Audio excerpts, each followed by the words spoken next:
Drum Club. All right, welcome back to World Drum Club, everybody. I'm Kalani, your host and teacher, and I'm really happy to be sharing some really amazing instruments with you in this lesson.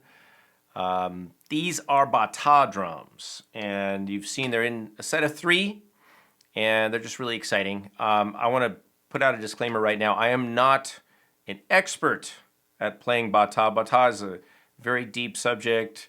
There's lots of people on YouTube. You can look around the videos and see some maybe more authentic Bata playing, probably from Cuba, but maybe other places too. But I want to show you the instrument, and this is a very basic introduction. So that being said, let's get going.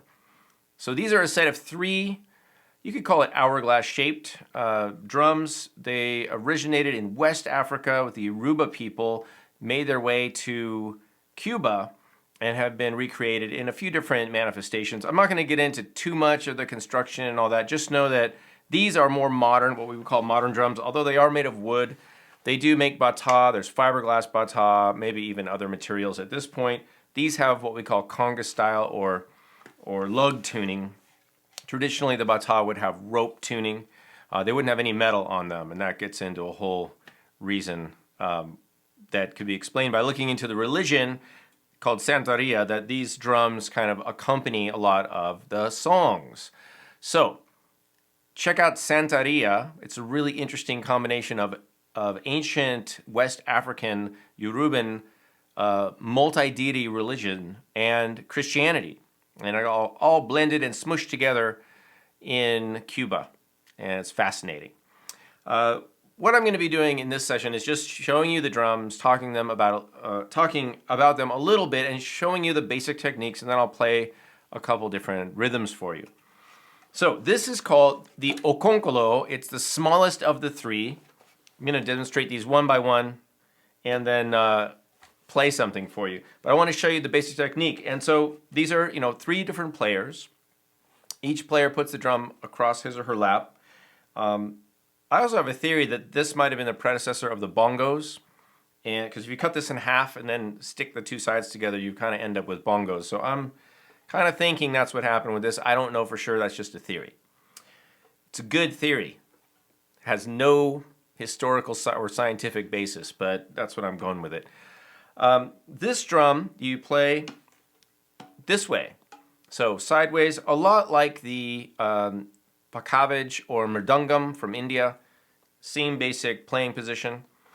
We've got 2 heads. These are cow skin. By the way, these are skin-on-skin Bata. This drum is made from ash, although I don't know, I'm not sure about that because it looks like it has not been burned. Okay, little joke there. This is made from ash wood, not ash that came from burn wood. This drum, this head is about, I think it's about 7.5, 8 inches. This head is about 4.5, 5 inches, roughly. And we play it like this. So here's one side.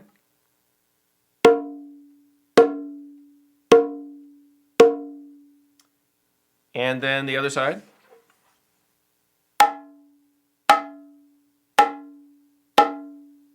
So these can get pretty bright. This drum, you'd play a pattern something like this.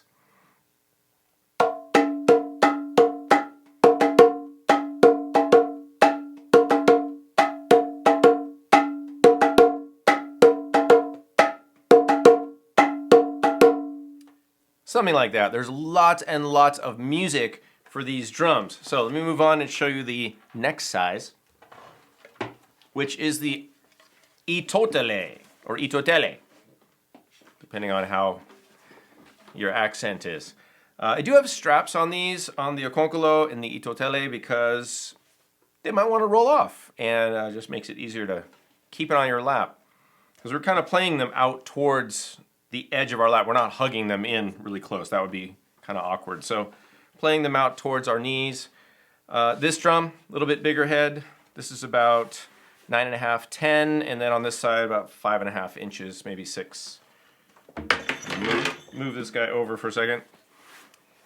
So here's what this head sounds like.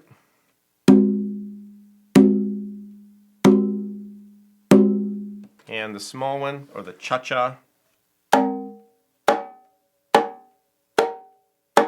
By the way, there are names for the ends of the drums. This is the inu, or the, as I understand it, the female side, and this is the cha-cha, the male side.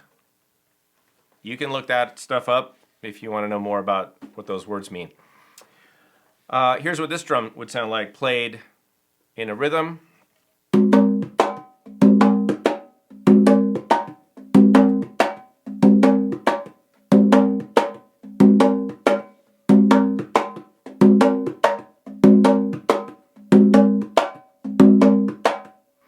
Okay, so pretty fun. And one thing that you'll notice if you ever get a chance to play bata is that you get some different muscles working that you don't usually use. And that's kind of fun. So let's move on to the big, the mama. Oh my God. Oh. And by the way, this is looked at as a family, these three drums, kind of like the dun drums in West African drumming. Not the same, but they are a family of drums. This is the mama. And she's the boss, of course. She's got bells that jingle jangle. No, I put these bells on. These are sleigh bells, different kinds of bells. I don't know how legit that is, but I think they kind of use bells similar to this. I had these, I put them on. Also on the inu head, on the big side, and this is about 15 inches. So she's got the big belly. It's a beautiful sound. I've got some clay that I put on here. This is actually Play-Doh clay. It's not clay, Play-Doh. And it kind of acts like a gob or something that you'd put on a drum, like in Indian drumming, on the mridangam or the tabla. They put something on the head to make it even lower and less overtone, less ringy. So this drum sounds like this. Beautiful. And notice I'm striking it almost like a doom on the darbuka. It's not like an open tone back here, like a conga drum. It's a little more on the head, almost using the entire hand. And then on this side, cha-cha head, most of the drums we're doing almost like a slap, kind of an open slap tone. And then on the inu, on the iya, actually all of the drums, you could also do a muted tone.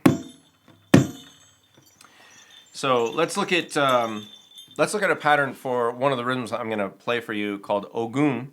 It uses the kind of a slap sound up here, and there's only one open tone in the pattern. So it goes like this: 1, 2, 1, 2, 3, 4.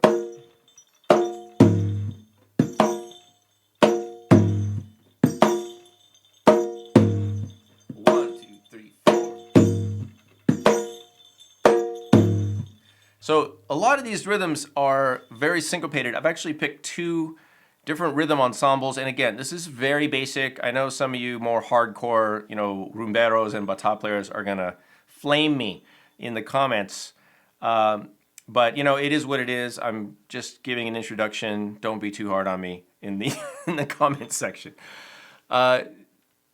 This stuff gets really deep, you guys. It gets super rich, very complex, and I really want you to go look up bata, look up Santeria, look it up, because what the priests are playing, the people who play these are viewed as priests, and it takes years of training to get to the point where you can play these drums, and then they're not only playing all this stuff, but they're singing at the same time, and it's just amazing. And you think, drumming, and this is a pet peeve of mine as a percussionist, drumming gets this rap like, anybody can drum, drumming is so primitive, right? And you know what? This stuff is as complex. It takes just as much musicianship to perform this, maybe even more in some cases. I don't want to get in any arguments with any orchestral players, but it takes just as much time, energy, practice, expertise, musicality as playing any classical European instrument, any other classical instrument from any culture. It's amazing.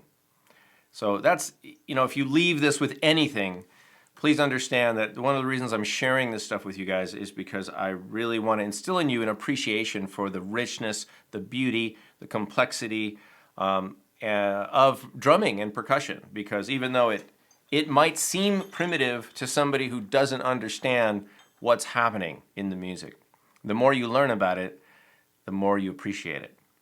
All right? Just like curling or some of those other obscure winter sports. That's true. So we're going to start with a rhythm called, it's a casual rhythm. It's called Cha-Cha La Fum. It might have other names. It's the first Bata rhythm that I learned.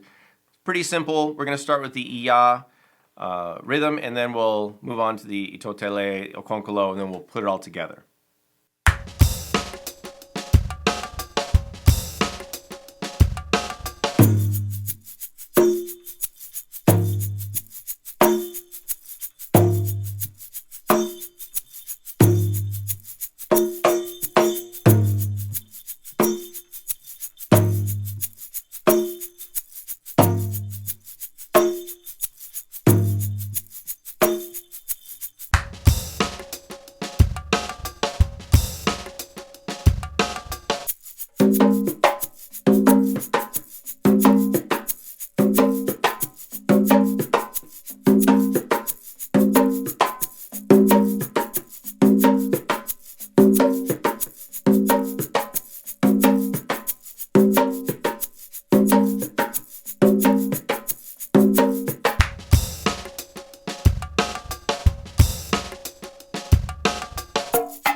All right, we're going to continue this now for World Drum Club patrons. If you're watching this free on YouTube, remember to like and subscribe, and please consider joining us at patreon.com/Kalani, where you'll get access to hundreds of lessons and updates, and we can communicate even more. You can tell me what you guys want to have, and I'll make sure I put it on the list. Hey everybody, I hope you enjoyed this lesson. If you did, make sure to give it a thumbs up and subscribe to the channel. I'm Kalani. I will see you in a future lesson.